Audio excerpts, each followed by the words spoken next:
अस्सलाम वालेकुम YouTube family. उम्मीद है आप सब लोग खैरियत से होंगे। तो मैंने ये चैनल बनाया आप लोगों को पहली अगर आपने वीडियो देखी हो तो इस चैनल को बनाने का मकसद ये है कि जो लोग भी पीपीएससी के इम्तिहान की तैयारी कर रहे हैं, अगर मैं उन लोगों के किसी भी काम आ सकता हूँ तो मैंने ये एफ़र्ट इस मकसद के लिए की हुई है। तो आप लोग जो भी इस वीडियो को देख रहे हैं काइंडली ध्यान से इस वीडियो को देखिएगा। और एक और बात कि वीडियो को देखने से पहले आपकी मेहरबानी है कि इस चैनल को लाइक शेयर और सब्सक्राइब ज़रूर कीजिएगा ताकि मैं मज़ीद वीडियोस बनाता रहूं। इससे होगा कुछ नहीं, बस ये है कि थोड़ी सी हौसला अफजाई होगी कि कम से कम आप लोग इस चीज़ को देख रहे हैं और एक अच्छा रिस्पॉन्स दे रहे हैं। अच्छा, टू दी पॉइंट, अब बात पे आते हैं। आज मैं आपके सामने सॉल्व करने जा रहा हूँ। ये पेपर है असिस्टेंट डायरेक्टर इंटेलिजेंस का। पंजाब पुलिस के अंदर ये इंटेलिजेंस का डिपार्टमेंट है और उसका ये पेपर था जो कि पीपीएससी ने कंडक्ट किया। ये पेपर 2023 में हुआ था। तो यहाँ पे डेट भी इसकी मेंशन है और इसका लेकिन जो केस नंबर है वो ये है 2022 में ये ऐड आया था और 2023 में ये पेपर कंडक्ट हुआ था। अच्छा, उस वक्त में और अब में ज़्यादा कोई चेंजिंग नहीं है। अब जो पेपर्स आ रहे हैं मैंने देखे हैं कि कम से कम ये जो 2-3 साल हैं, 2019, 20, 21, 22, 23, बल्कि 4-5 साल बनते हैं, इन सब के पेपर्स आपको आने चाहिए और ऑलमोस्ट ये रिपीटेड क्वेश्चन हैं।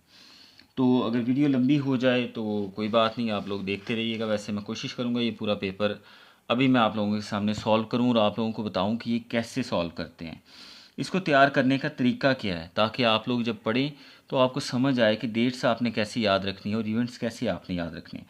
अच्छा, चलें शुरू करते हैं पहले सवाल से। पहला क्वेश्चन है, विच is the largest lake of Pakistan. Pakistan में बहुत सारी लेक्स हैं लेकिन लार्जेस्ट लेक उसने पूछा है, तो ये मंछर लेक है जो कि दादू सिंध में मौजूद है। ये मैंने इस पर मेंशन भी किया हुआ है। उसके बाद दूसरा क्वेश्चन मैथ का है, ये हम छोड़ देते हैं, स्किप करते हैं। ये बाद में मैं आपको और वीडियो में डिफरेंट तरीके से ये समझाऊंगा। फ़िलहाल हमारा फोकस अभी जनरल नॉलेज के क्वेश्चन हैं जिसमें इस्लामियात, पाकिस्तान अफेयर्स और करंट अफेयर्स सारे सब्जेक्ट्स आते हैं सिवाय मैथ के। दूसरा क्वेश्चन हम स्किप कर रहे हैं। तीसरा क्वेश्चन है, cue bolting and break items associated with which game.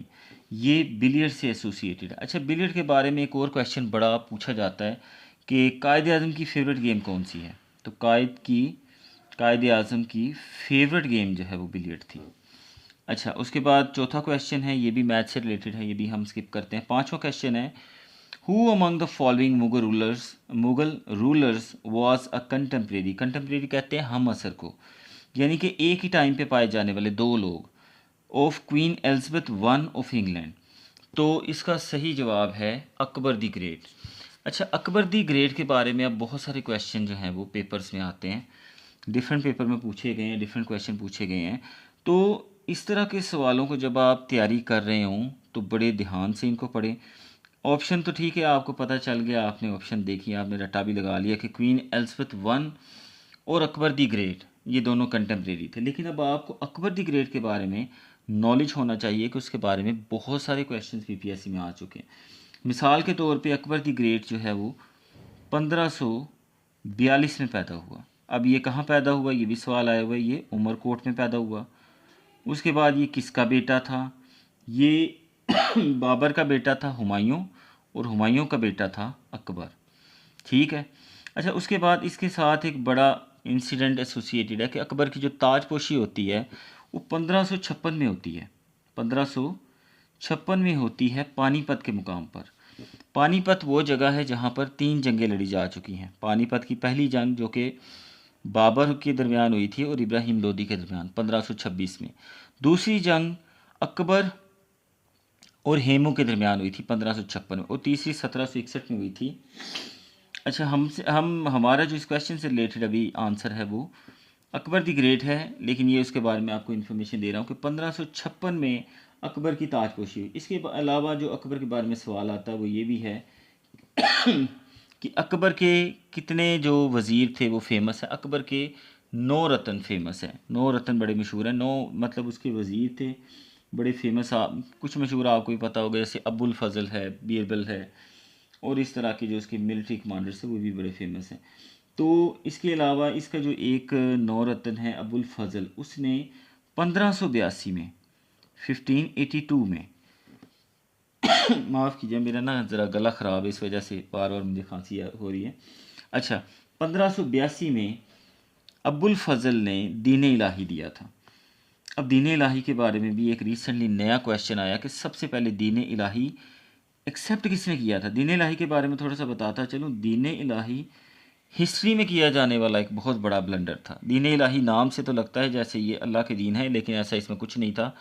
इसमें हिंदुइज़्म और इस्लाम को ऐसे मिक्स कर दिया गया था कि हिंदुइज़्म डोमिनेंट हो गया था और इस्लाम जो है उसकी कोई शक्ल सामने नहीं आ रही थी।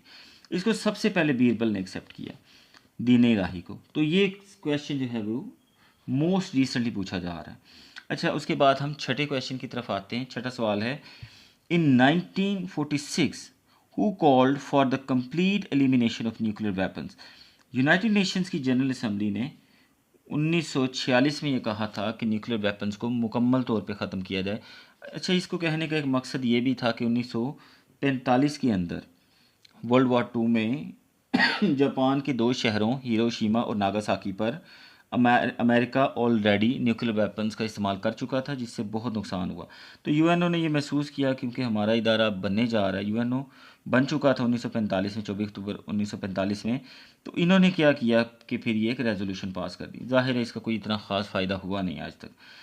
The largest volcano of the world, largest volcano कहते हैं आतिशफशां को, और ये इरप्ट होते हैं। ये वैसे तो साइलेंट ही होते हैं, ये उस वक्त इरप्ट होते हैं जब कोई ज़मीन में बड़ी चेंजिंग आती है। ये लावा इनमें से निकलता है। माउंट लुआ, माउंट लुआ कहाँ पे है? ये अमेरिका की रियासत हवाई में है। ये भी बड़ी फेमस है। पर्ल हार्बर का जो इंसिडेंट है, जापान की जो आर्मी है उसने यहाँ पे पर्ल हार्बर पर अमेरिकन फोर्सेस के ऊपर फायरिंग की थी, जिसके नतीजे में फिर अमेरिका ने एक उसको बहाना मिल गया कि उसने जापान पर एटम बम गिरा दिया। अच्छा, उसके बाद आते हैं आगे। The charismatic leader, Quaid Azam Mohammad Ali Jinnah and the creation of Pakistan, ये किताब किसकी है? ये सिकंदर हयात की है। अ मैटर कैन एग्जिस्ट, नोवा क्वेश्चन है, matter can exist in which of the following forms. Matter जो है वो तीनों फॉर्म्स में रह सकता है, लिक्विड में होता है, गैस में होता है और सॉलिड में, इन तीनों फॉर्म्स में। इन क्वेश्चन को ज़्यादा डिटेल में तैयार करने की ज़रूरत नहीं, बस इतना ठीक है कि जो लिखा हुआ आप इसको एक दफ़ा पढ़ लें, क्योंकि इससे चेंज तो होना नहीं, ये ऐसा ही है।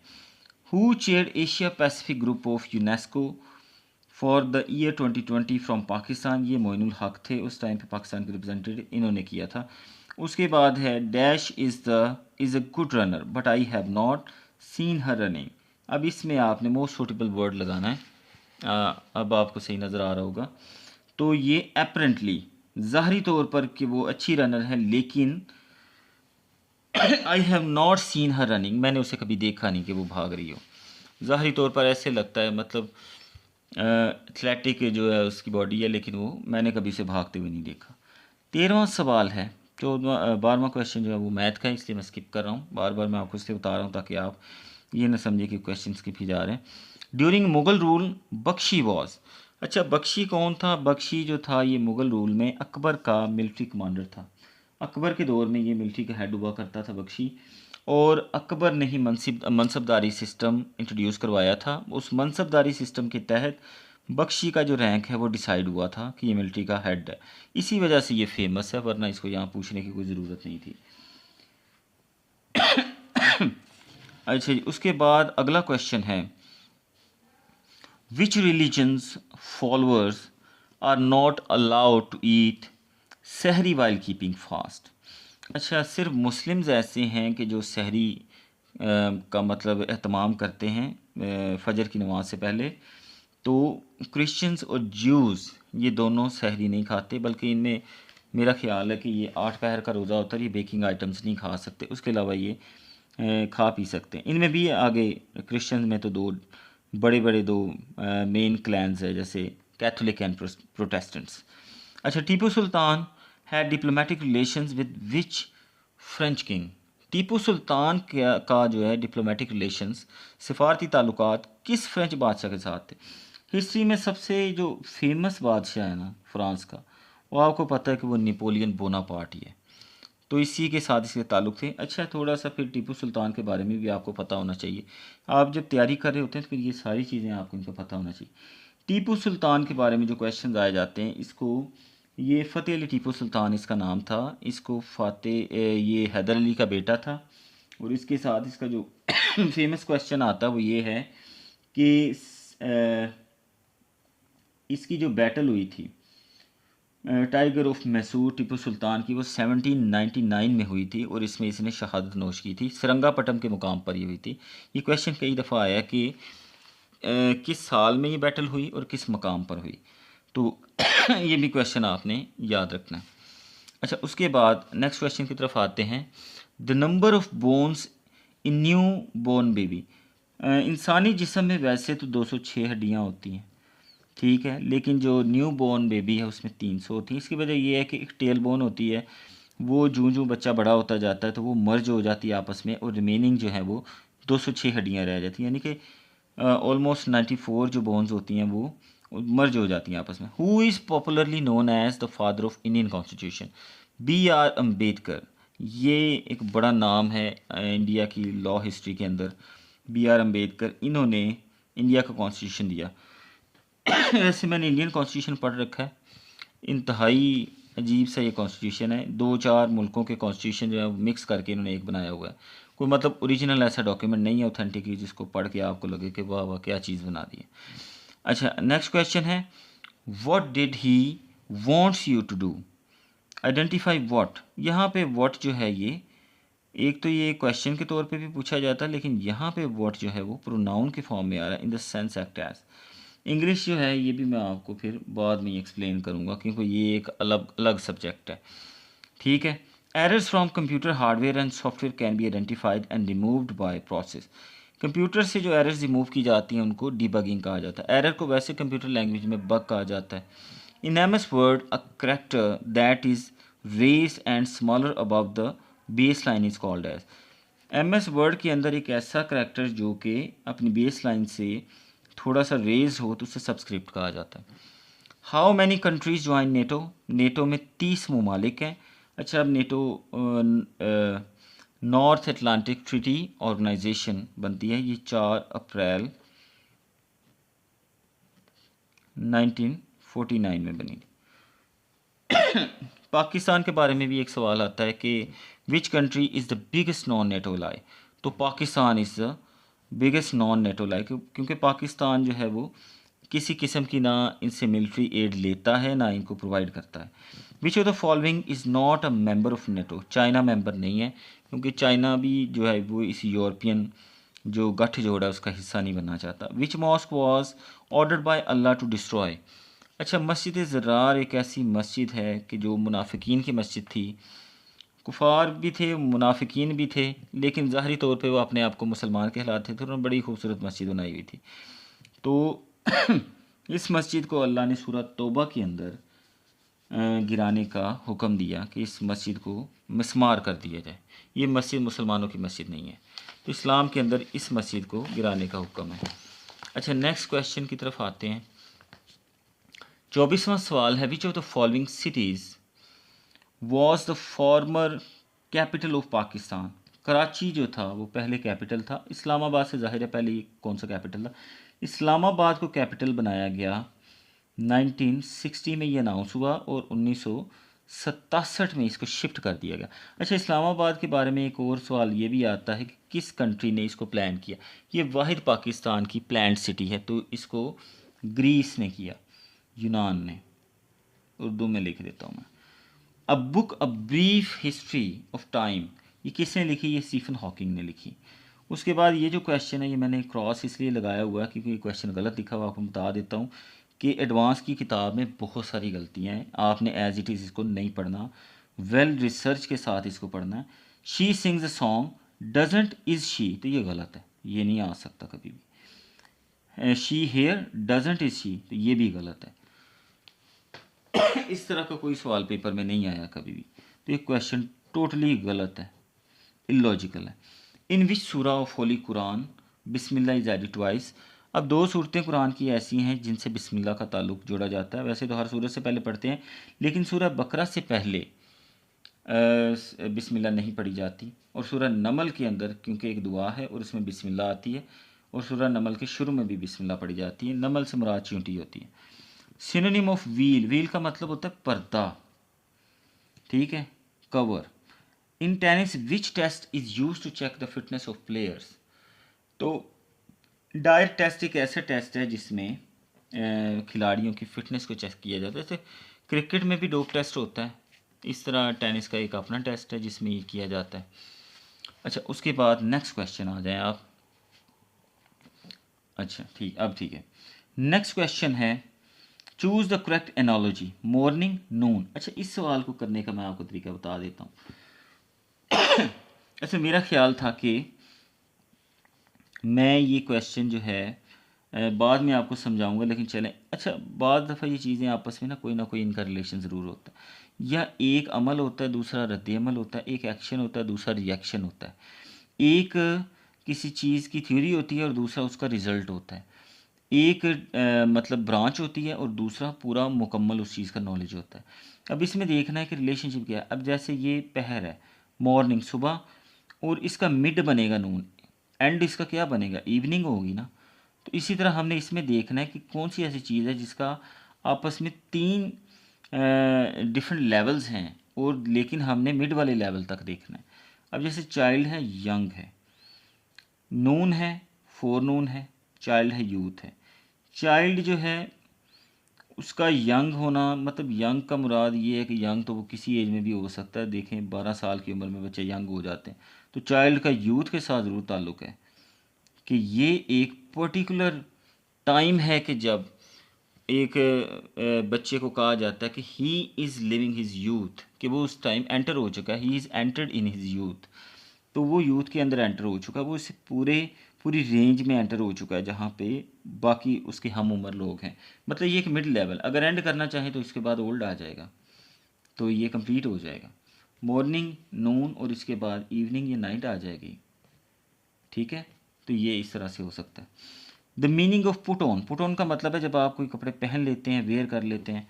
Computer hard disk was first introduce in IBM computer ने, सबसे पहले IBM कंपनी ने कंप्यूटर हार्ड डिस्क जिसमें डाटा स्टोरेज होती है। अच्छा, उसके बाद Geneva is a city of which country, Geneva Switzerland का शहर है। एक और क्वेश्चन आता है जिनोवा का, GENOVA, ये इटली का शहर है। ये कंफ्यूज किया जाता है, जिनीवा और जिनोवा में बड़ा फ़र्क है। उसके बाद नेक्स्ट क्वेश्चन है choose analogy of word written in capital letters. Lion roar, शेर क्या करता है, वो धाड़ता है, रोर करता है। तो इनमें से मोस्ट सूटेबल मैंने निशानी लगाई है, टाइम बचाते हैं। गोट, ब्लीड, बकरी जो है वो क्या करती है, वो जिस तरह मैं करती है, वो इस तरह आवाज़ से ताल्लुक़ है इसका। इस यहाँ भी हमने आवाज़ देखनी है। यहाँ पे बाकी देखें वो सूट नहीं करेंगे। लिजर्ड जो है वो क्रॉल करती है, एलिफेंट जो है टस्क वो जिस तरह चलता है, और स्नेक के बारे में, मतलब ये सूटेबल नहीं। Banjosa lake is situated in, Azad Jammu Kashmir में ये झील है। उसके बाद choose the knowledge of the word written in capital letters. Speak, stammer, speak का मतलब है बोलना, स्टैमर का मतलब है जैसे हकलाहट होती है। इसी तरह इसका जो हम देखेंगे वॉक, स्टैगर, वॉक का मतलब चलना और स्टैगर लड़खड़ाना। तो ये दोनों आपस में इंतहाई सूटेबल है। अच्छा, इसको करने के लिए बाज़ दफ़ा मीनिंग का पता होना भी ज़रूरी, कम से कम इतनी इंग्लिश आनी ज़रूरी है कि मतलब का पता हो। अगर आपको नहीं पता तो आप अपने 0.25 जो है वेस्ट ना करें, इस क्वेश्चन को स्किप करें। मेरा मशवरा आपको यही है कि अगर आपको मीनिंग नहीं आता तो ये क्वेश्चन अटैम्प्ट करने की हरगिज़ कोशिश ना करें। Arab spring started from which country. Arab spring जो है इसका ताल्लुक जो है वो मिडल ईस्टर्न कंट्रीज से है, जहाँ पे ऑयल की भरमार थी और ख़जानों की, आप समझ लें गोल्ड की भरमार थी। तो अमेरिका और यूरोपियन कंट्रीज़ नहीं चाहती थी कि ये कभी भी इतना राइज़ करें कि सुपर पावर की रेस में आ जाए। तो अमेरिका ने एक प्रोपागेंडा शुरू किया अरब स्प्रिंग का। तुनीसिया में ये वाक़या हुआ, एक शख्स था बाउजीज़ी, उसने अपने आप को, वो रेडी लगाता था, उसने अपने आप को आग लगा दी। तो अरब स्प्रिंग का वाक़या यहाँ से स्टार्ट हुआ। तो ये मेरा ख्याल है 2011 में शुरू हुआ था। अपराइजिंग इसको कहा जाता है, इंतफादा अरबी में ये लफ्ज़ इस्तेमाल होता है। I met a European. अच्छा, ये वाला भी बड़ा इंटरेस्टिंग है, आई मेट आ यूरोपियन। ए से मुराद है कि ई तो वोवल है ना, AEIOU, तो इससे पहले हम ए नहीं लगाते, एन लगाते, तो यहाँ ए क्यों लगाया। देखिए साउंड को देखना, जो भी वर्ड साउंड देगा यू का, तो उससे पहले हम क्या लगाएंगे, ए। अब आ यूरोपियन, यू का साउंड दे रहा है तो आ यूरोपियन। अगर ई और ए का साउंड देगा ना कोई वर्ड, तो फिर उससे पहले हम एन लगा देंगे, फिर हम ये नहीं देखेंगे वॉवल है या नहीं, एन लगा देंगे। ठीक है, जैसे एन ऑनरेबल पर्सन। ठीक है, तो ये इस तरह से यू का साउंड ये दे रहा है तो आ यूरोपियन लगा दी। अगर अम्ब्रेला होता तो एन अम्ब्रेला होता, क्योंकि वो ई का साउंड दे रहा है, ए का साउंड दे रहा है। इसी तरह he is a university student, तो यहाँ पे हम एन यूनिवर्सिटी स्टूडेंट नहीं लगाएंगे, क्योंकि यू जो है वो यूनिवर्सिटी यू का साउंड दे रही है, तो ये साउंड से रिलेटेड है बेसिकली, वॉवल से रिलेटेड नहीं। ये गलत पढ़ाया जाता है कि ये वॉवल से रिलेटेड, ये साउंड से रिलेटेड है। In March 2006 who was appointed as the bowling coach for Pakistan, ये 2006 में वकार यूनस था। देखें पेपर 2023 में हुआ है और क्वेश्चन पूछा जा रहा है 2006 का, तो इसलिए पुराने पेपर ज़्यादा हेल्पफुल है मेरे हिसाब से। When did Pakistan join OIC, Pakistan ने 1969 में ओआईसी बनी थी। मस्जिद अक्सा को जलाने का वाक़या हुआ था। मस्जिद ये क्वेश्चन है, सॉरी उस वक्त नज़र नहीं आया। 40 when did Pakistan join OIC, 1969 में। मस्जिद अक्सा को जलाने का वाक़या हुआ था 99 में। ठीक है, और इस वाक़े के बाद अरब कंट्रीज़ ने ओआईसी की बुनियाद रखी और पाकिस्तान ने इसको फ़ौरन ज्वाइन किया। अच्छा, इसके बारे में एक और ये क्वेश्चन आता है कि मोरक्को के शहर रबात में इसका पहला समिट हुआ था। इसके बाद ये है कि 1974 में पाकिस्तान लाहौर के अंदर इसका एक समिट हुआ था। इसके बाद 2011 में ओआईसी का नाम चेंज किया गया, यानी कि ऑर्गेनाइजेशन ऑफ इस्लामिक कॉन्फ्रेंस से चेंज करके कॉपरेशन रख दिया गया। ये बड़ा इंपॉर्टेंट है। अच्छा, उसके बाद Cloud Gate is located in Chicago. When did the Indian mutiny took place. 1857 की जो जंग आज़ादी है, इसको अंग्रेज़ कहते हैं म्यूटनी। म्यूटनी मतलब छोटी मोटी झड़प, यानी कि अंग्रेज़ फ़ौजों के पास कम्युनिकेशन भी थी, सारा कुछ था, तो जाहिर सी बात है कि वो मतलब लीड कर रहे थे हर चीज़ को।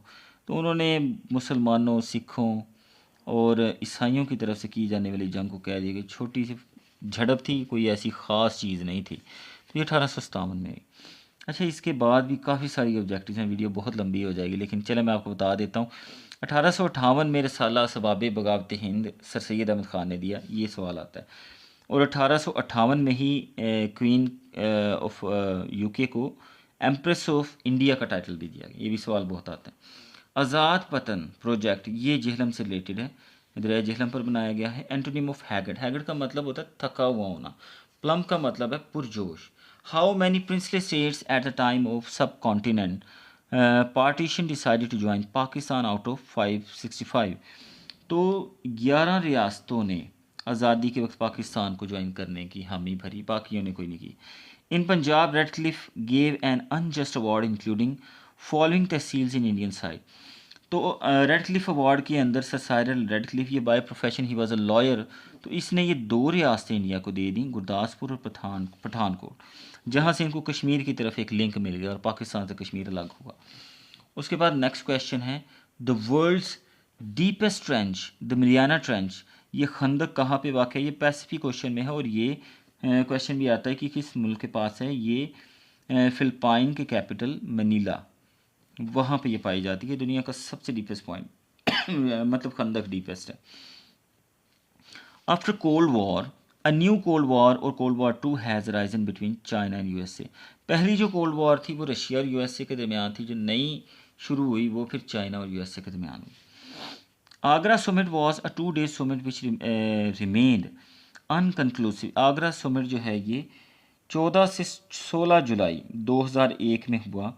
ये समिट हुआ आगरा के अंदर। अटल बिहारी वाजपेयी उस टाइम पे इंडिया का प्राइम मिनिस्टर था और मुशर्रफ साहब जो थे वो हमारी तरफ से सदर बन चुके थे 2001 में, और इन दोनों ने मिल के आपस में समिट किया कि मसला कश्मीर को हल करेंगे। डेफिनेटली ये मसला अनकन्क्लूसिव यानी कि बगैर नतीजे के ख़त्म हुआ। Which out of the following countries hosted most refugees in 2012। Pakistan ने सबसे ज़्यादा रिफ्यूजीज़ को पनाह दी 2012 में। Which one is the capital of Somalia, Mogadishu. Control shift and alt are called as modifier keys. ये भी सिंपल याद रखने वाले सवाल हैं, इनमें ऐसी कोई ऐसी चीज़ नहीं है कि जिसको आप डेप्थ में जाके करें। Who was the founder of Nawai Waqt newspaper, Hamid निज़ामी। अच्छा, ये सवाल जो है ना ये रीसेंट पेपर में भी बहुत दफ़ा पूछा गया, लोग मजीद निज़ामी और हमीद निज़ामी में कंफ्यूज करते हैं। तो ये नवाए वक्त का फाउंडर था हमीद निज़ामी। विच प्रॉफिट वॉज डिक्लेयर्ड आदम सानी, आदम सेकंड, तो हज़रत नूह अलैहिस्सलाम को आदम सानी कहा जाता है। General Pervez Musharraf was elected as president through referendum on 30 April 2002, sorry मैं पीछे ये कह गया हूँ, 2001 में मुशर्रफ सदर बना, अब मुझे याद आ गया, ये लिखा हुआ है 30 अप्रैल 2002 में सदर बना, और ये 2008 तक ये सदर रहा था। बेनज़ीर की शहादत 2007 में हो गई थी, शी वॉज असैसिनेटेड, लेकिन मुशर्रफ 2008 तक सदर रहा था, फिर इसने रिज़ाइन दे दिया था। The workers called off the strike, workers ने स्ट्राइक ख़त्म कर दी, हड़ताल। The reaction between an acid and base to form, acid और बेस के दरमियान जो रिएक्शन होता है इसे सॉल्ट और वाटर बन सकता है। The name of the daughter of the Quaid Azam was Dina, इसकी शादी हुई थी नस्ली वाडिया से, तो डीना वाडिया असल में इनको कहा जाता है। कायद आज़म इनको आग कर चुके थे, ये आज भी इन्होंने इंडिया में अपना कायद आज़म का जो घर था, जो इनकी वालदा रती जिना को मिला था, इस पर क्लेम किया हुआ कि मैं वारिस हूँ उसकी, लेकिन इंडिया नहीं देगा इनको। Who was the founder of Lodhi dynasty, Bahlol Khan Lodhi ये फाउंडर था। लास्ट इनका रूलर इब्राहिम लोधी था, जिसकी बाबर के साथ पहली पानीपत की जंग 1526 को ही ये हार गया और बाबर की हुकूमत आई। Brain virus created by Pakistani brothers, Maleeha Lodhi, अच्छा पाकिस्तानियों का ये कारनामा है कि इन्होंने पहला वायरस बनाया था, आई थिंक ये 90s में था ये। Maleeha Lodhi served as ambassador of US, UN और UK, इन तीनों की एम्बेसडर रह चुकी हैं। River flows into a quite lake and begins to form a delta. Delta क्या होता है, जहाँ जब कोई दरिया बहुत बड़ा दरिया दम तोड़ता है समंदर में गिरने से पहले, तो वो शाखों में बट जाता है, इसको डेल्टा कहा जाता है। तो उसके बाद है 63, हेल्थफुल डाइट इंक्लूड्स, हेल्थफुल सेहतमंद जो डाइट है उसमें क्या क्या चीज़ें होती हैं, उसमें बैलेंस, वैरायटी और उसमें मॉडरेशन, ये चीज़ें होनी चाहिए, मतलब फ्रूट जूसेस अनाज सारा कुछ होना चाहिए उसके अंदर, ये नहीं कि बस आप तली हुई चीज़ें खाएं तो वही बैलेंस डाइट है। His hands his hand bruised caught yesterday in the door, कि उसके जो हाथ थे वो कल जो है वो caught yesterday in the door, दरवाजे में जो मतलब आने की वजह से ज़ख्मी हुए, ब्रूजेज उस पर आए। The binary decimal of 10100 is 2010, ये भी कंप्यूटर से रिलेटेड क्वेश्चन है। सिंपल इसका कोई इतना आपने डिफरेंट तरीके से तैयार नहीं करना, इसको सिंपल आप पढ़ लें बस। उसके बाद चैप्टर 1 ऑफ द 1973 कॉन्स्टिट्यूशन, ये इंटरेस्टिंग क्वेश्चन है, इसमें फंडामेंटल राइट्स हैं। आर्टिकल 8 से 28 तक वैसे आप देखेंगे तो इसमें सारे के सारे फंडामेंटल राइट्स आ जाते हैं, मतलब right to own property, liberty, slavery से निजात का 11 है, फेयर ट्रायल जो है वो 10A है। इस तरह जो सारे आर्टिकल्स हैं, इंफॉर्मेशन का भी सारा 8 से 28 में आ जाता है। How this incident come about, कि ये वाक़या कैसे हुआ, ये भी खैर मैं आपको ये इंग्लिश का इंशाल्लाह मैं किसी दिन बनाऊंगा इस पे वीडियो, तो आपको सारा ये प्रपोजिशन का बताऊंगा, पार्ट्स ऑफ स्पीच का। Which is use as an electrode in the dry cell, graphite. अच्छा ग्रेफाइट के बारे में ये चीज़ मैं आपको बता दूँ, बचपन से आप लोग सुन रहे होंगे लेड पेंसिल, उसके अंदर ग्रेफाइट होता है, वो उसको असल में ग्रेफाइट पेंसिल कहना चाहिए, लेकिन उसमें लेड की क्वांटिटी ज़्यादा होती है थोड़ी, शायद इस वजह से उसको ग्रेफाइट लेड पेंसिल कहा जाता है। इसका मुझे नहीं आइडिया, लेकिन उसके अंदर जो सिक्का होता है ना वो ग्रेफाइट है। Which of the following is not a nomenclature of MS Excel, document नहीं है, नोमेनक्लेचर मतलब नाम देना scientific. We should abide by the rule shouldn't we, ये एक क्वेश्चन सवालिया फिक्र इंटेरोगेटिव है। The muscles, tissues and blood all are made up of, muscles, tissues और ब्लड ये किस चीज़ से बने होते हैं, ये प्रोटीन से बने होते हैं। विच की is use for the help, in word F1 help के लिए। फैज़ अहमद फैज़ बरीड इन लाहौर, फैज़ अहमद फैज़ के बारे में जो सवाल आता है वो आता है रावलपिंडी कॉन्स्पिरेसी का सवाल, और दूसरी इनकी किताब जो है वो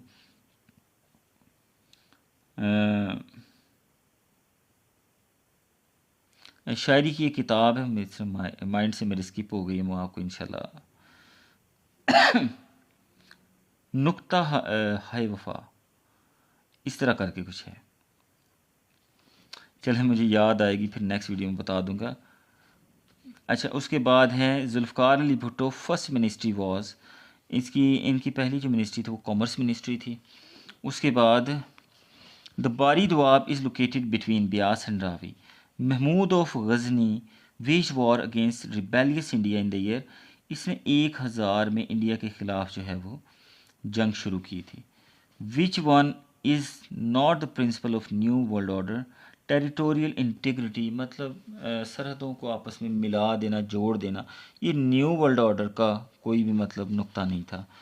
what that charming girl was the cynosure of all, मतलब मरकज़ निगाह थी वो जो खूबसूरत लड़की, चार्मिंग लड़की थी। When Aligarh college became university, अच्छा अलीगढ़ कॉलेज बना था 1875 में, और 1877 में ये कॉलेज बन गया, और यूनिवर्सिटी ये 1920 में बना। तो ये पहले ये स्कूल था, फिर कॉलेज बना, और फिर ये यूनिवर्सिटी बना 1875, 77 और 1920। 83 क्वेश्चन है, who was the prime minister of India at the time of Tashkent agreement. ये लाल बहादुर शास्त्री था ताशकंद एग्रीमेंट के दरमियान जब हुआ। उसके बाद चिलम जोश फेस्टिवल कैलाश वैली में किया जाता है। यहाँ पे लड़कियाँ जो हैं कैलाश फैमिली की वो आज़ाद होती हैं कि वो अपना ग्रूम चूज़ कर सकती हैं, ब्राइड के पास ये राइट है कि वो अपना हस्बैंड चूज़ कर सकती हैं। तो ये चिलम जोश फेस्टिवल पूरी दुनिया से सयाह इस जगह पे कैलाश वादी में जमा होते हैं। हज़रत ज़ैद बिन हारिस रज़ी अल्लाह ताला अन्हु नेम अक्कर इन विच सूरह फुल कुरान, सूरह अहज़ाब में इनका जिक्र आया। ये वाहिद सहाबी हैं, आप सल्लल्लाहु अलैहि वसल्लम के ये बेटे बने हुए थे, और सूरह अहज़ाब में इनका जिक्र। Which is the national flower of Pakistan, jasmine, चंबेली का जो फूल है वो नेशनल फ्लावर है पाकिस्तान का। अच्छा, उसके बाद नरेशंस भी आती हैं, इंग्लिश का अच्छा खासा पोर्शन इस पेपर में आया है। The worker said I have not done anything wrong, ये भी मैं आपको डिटेल में कराऊंगा। अच्छा, ये याद रखें जहाँ पे हैव आ जाएगा ना, ये प्रेजेंट परफेक्ट है, तो इसका मतलब इसमें पास परफेक्ट में कन्वर्ट होना, यहाँ पे हैड आएगा। The worker said that he had not done anything wrong. उसके बाद आ जाए the largest oil refinery of Pakistan, इसमें इस बुक में ऑप्शन गलत दी हुई थी इसलिए मैंने इसे काट दिया। पाक अरब ऑयल रिफाइनरी ये आप सल्लल्लाहु अलैहि वसल्लम की विलादत वाक़या फ़ील की कितने रोज़ बाद हुई, तो ये 50 रोज़ बाद आप सल्लल्लाहु अलैहि वसल्लम की विलादत हुई 570 ईस्वी में, जब अबराहा के लश्कर ने हमला किया। अच्छा, इसके बाद कुरान हकीम ने किस फ़ेल को कत्ल से भी ज़्यादा शदीद करार दिया, फितना फसाद को। उसके बाद हज़रत याकूब अलैहिस्सलाम और हज़रत अयूब में क्या रिश्ता था, ये दामाद और ससुर थे। इकबाल ने किस सिन्फ को सबसे ज़्यादा बरता है, मसनवी को। उर्दू की पहली तनकीदी किताब कौन सी है, मुकदमा शेर व शायरी, ये अल्ताफ़ सनहाली की है। उसके बाद मुजल्ला नकूश के मदीर कौन थे, ये मोहम्मद तुफ़ैल थे। इनमें से दुरुस्त जुमला कौन सा है, भूखे लोग डाका न डालें तो क्या करें, गरीब आदमी जब उसको खाने को नहीं मिलेगा तो वो क्या करेगा, डाका ही डालेगा। गलत इमला का इंतखाब इसमें से बताएं, तुम हैं। उसके इनमें से वैसे कोई भी नहीं, ये सारे ठीक ही हैं, इनमें से कोई नहीं है। बाबा उर्दू किस शख्सियत को कहा जाता है, मौलवी अब्दुल हक को। न मुँह में दांत न पेट में आंत, घर से घर तक, ये अहमद नदीम कासमी का।